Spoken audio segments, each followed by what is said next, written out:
Move to the Eastern Conference and recap the starters. LeBron is the captain. DeRozan, Embiid, Antetokounmpo, and Kyrie Irving also in there. Now, everybody picked Victor Oladipo and Kristaps Porzingis. Those are the only two that we agreed on up and down the. Here's one that. Okay, Chuck's row. No, Chuck. Okay, Dwight Howard is having a good year. Charlotte. Look at their record, man. They're 18 and 25. They're number 11. What are you be talking about? The 8th seed is what? I know, but the 8th seed isn't under the 500. You said you want to reward winning. Yes. But the 18th seed is under 500. 7th seed. They're all under 500. No, the 8th seed is 22 and 21. Let me tell you something, Ernie. Who's the 8th seed? Detroit. I rewarded Drummond. Yeah, and Tobias Harris. Yes, and I hope they both make it. Ernie, it was hard trying to find guys in the Eastern Conference. I mean, I almost. He's that contradicts your statement. He was my next man. No. Dwight Howard was my next man. I do reward winning if a guy's having a good year, but some of those teams in the East that are winning, they're not having good years. I had a tough time coming up with guys, and I had to give Dwight credit. 18 and 25 ain't winning. It ain't 7 games under. What are you talking about? But Dwight's played well. Okay, so you're making my point then. No, I'm not making your point. You telling me, listen, he's not playing with Anthony Davis or DeMarcus Cousins. All I'm saying is between the Philadelphia 76ers, the Detroit Pistons, and the Milwaukee Bucks, so the guys in 2 weeks, they could be different.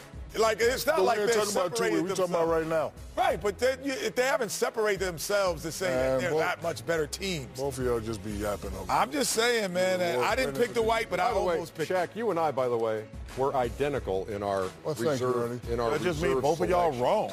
No, come on now. You got something wrong with Kevin Love being an all-star? No, he doesn't. No, you got something wrong with Kevin Love being an all-star? I have no problem. You know I love Kevin Love, one of my favorite players. But that team is, I'm not sure what's going on with that team, to be honest with you. Why you keep talking about team, bro? All-star, singular. First of all, I got Kevin. They're better than the Hornets. They're better than the Hornets. Of course, they got LeBron James. They should be better than the Hornets. Well, I would say anyone from 11 up. All right, you know what we need to do today? It's not a clarity between 11 and 6. No, but you know what we need to do today? We need to define winning in our term. Winning to me is you're in 1 or 8 spots. I mean, so what's winning to you? I mean, because you talk about winning and you pick the guy 18 and 25. That's 7 games below. But I'm saying, some of those What's your definition of winning, Chuck? Some of those in the playoffs, above 500? Some of those guys on winning teams, there's nobody on those teams what is your definition of winning? I'll give you mine afterwards. Here's my definition. Go ahead. My definition is this.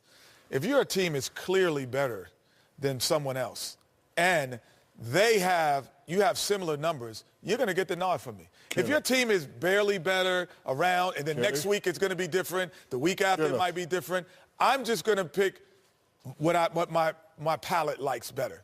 I'm just going to go with my palate like a fan. What I like to see better. If you're all the same. My definition of winning is if you're in 1 through 8, if you're in any of those spots. Right. But if you made this pick tomorrow, it might be different. Wait, yeah, but we're not making it tomorrow. You're not making it tomorrow. Wait, what are you talking about? My question is, no, but the 77 if the playoffs start today, the people that we mentioned are in the playoffs. These other 7 are going to be judged not on today. They're going to be judged in about a week or 2. They're not going to be judged on today. Well, let me say this. So every year you pick DeMarcus Cousins, not counting this year.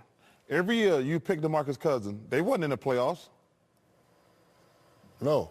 I reward players as singular. You reward winning. What are you talking about? No, I'm saying, but it was all right for you to pick DeMarcus Cousins every year because but they wasn't in the playoffs. Okay, I agree with you a little bit, but you'd be taking it too far with the win. No. 1 through 8, that's winning to me. Don't matter if you're below 500. If you're in the playoffs started today and you were in the playoffs today, that's winning, and a lot over 500, that's winning. But if you're in 1 or 8, or you got a lot of wins over 500. Would Draymond Green be an all-star if he wasn't with the Golden State Warriors? We're not talking about what it is. I'm just asking. That's a very fair question. Would he be an all-star if he wasn't I don't know. I don't know, and I don't care. No, if his team wasn't doing what they're doing, people wouldn't look at his numbers and go, he's an all-star. But what he does with those numbers are meaningful to winning. On that team. They're meaningful. Those 16 points that he gets are meaningful. Those rebounds are meaningful rebounds. So that makes you win. When he's out of the lineup, it's a noticeable difference of how they play when he's not there. They lost that NBA Finals because he wasn't there. Thank you. So Okay, those 16 points that he does okay, and but rebounds is important. Okay, so we hold can't on. just look at numbers. As a player, he averaged 16 points and he averaged 16 rebounds, and you said that's why they lost. So as a player, we're talking about Draymond Green. Don't matter what team he's on. As a player, that's what All-Star is. All-Star ain't got nothing to do with the four other guys. All-Star ain't got nothing to do with four other guys. They never have. But so don't start trying to make it that right now. Those are numbers putting up. They're not winning. His numbers are lighter, but they're impactful.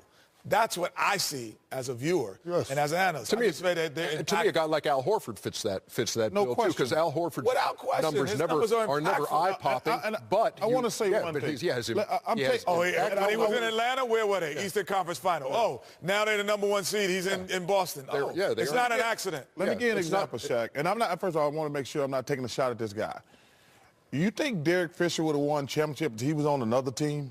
Yeah, but we're not talking about that. That's what we are. No, we're not. When you're talking about first of all, Derek, I like Derek Fisher a lot. Don't deviate from the conversation. We're talking about what an All-Star is. We're talking about what an All-Star is. An All-Star is a singular player that puts up great numbers. Yes, it is. Cut it out, Chuck. Dwight Howard putting up great numbers. So what? You contradicting your argument. You said you reward winning.